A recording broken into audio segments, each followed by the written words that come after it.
So there's on the biology side, super exciting ways to slow aging, but there's also on the lifestyle side. I've recently did a 72-hour fast, just an opportunity to take a pause and be, appreciate life, think about life. There's something about fasting that encourages you to reflect deeper than you otherwise might.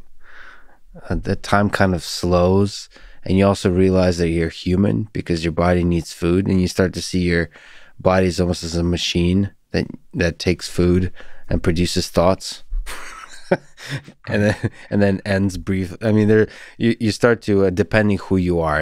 If you're like engineering minded, you start to think of this whole thing as a kind of as a machine, and then also feelings fill this machine. Feelings of gratitude, of love, but also the uglier things of jealousy and greed and hate and all those kinds of things. And you start to think, okay, how do I manage this body to create a rich experience? All of that comes from fasting for me.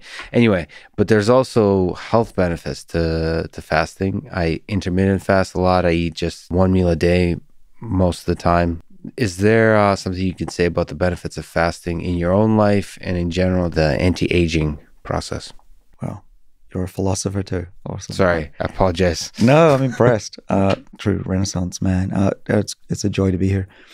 So when it comes to fasting, this is being abstemious is one of the oldest ways to improve health. Right? Probably they knew this 5,000 plus years ago. So that's not new. But what we're figuring out is what is optimal and how does it work? And one of the things we help contribute to, which I can speak to with some authority, is that these longevity genes we work on, we showed back in the early 2000s, are turned on by fasting.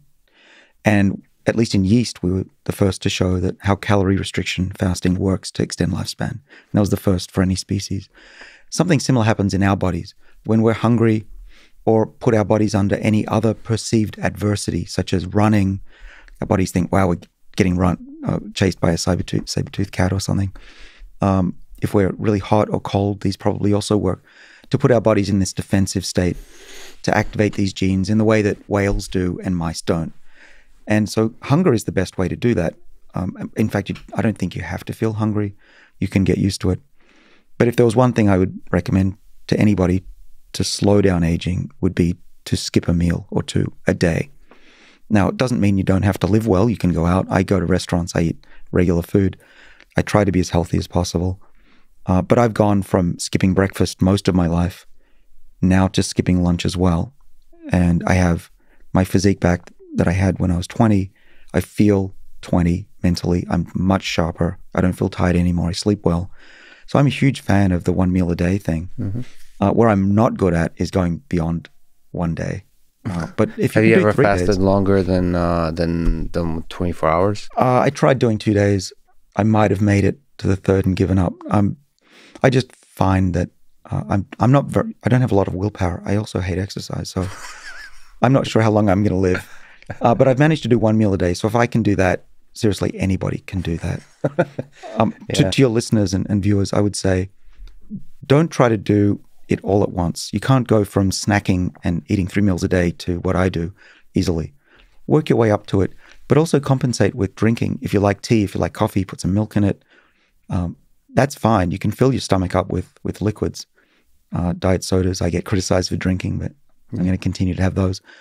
But then, I power through the day. I definitely don't feel tired. I don't have a lag anymore. But also give it at least 2 weeks because there's a habit as well. Mm-hmm. Having something in your mouth, chewing, feeling that fullness, you can break that habit. And within 2-3 weeks, you'll have done it.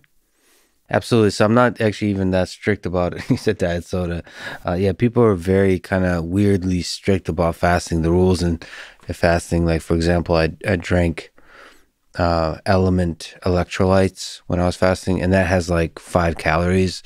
And so technically it's not fasting. Or people will say, like, if you drink coffee, there's caffeine, and they'll say that's technically not fasting because there's some kind of biological effects of caffeine, whatever.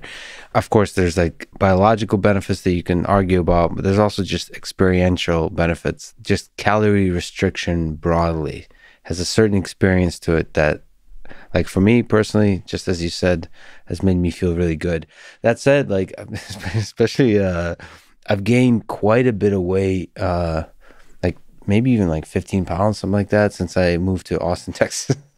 And I still keep the same diet, but I eat a lot of meat in that one, just because it's delicious, because it's also the amazing people I met in Texas.